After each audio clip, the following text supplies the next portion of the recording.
Pila ka mga Ilonggo ginpili nga magpaliwaliwa sa baybay sang weekend bangod sa mapaang nga tiyempo. Si John Sala nakatutok.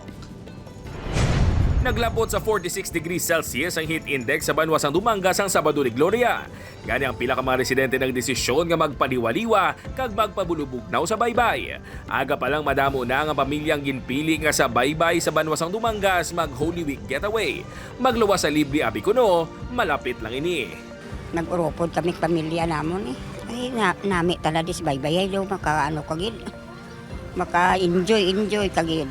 Halin naman sa banwas ang potota ng pamilya ng Daymanilin.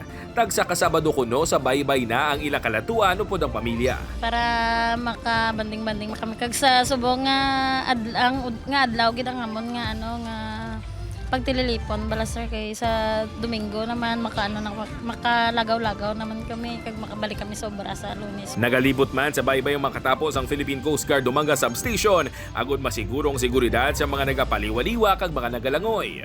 Subong adlaw 42 degrees Celsius naman ang heat index sa banwas ng Dumangas. Upod kay Hansi Sherto, John Sala. 1 Western Visayas.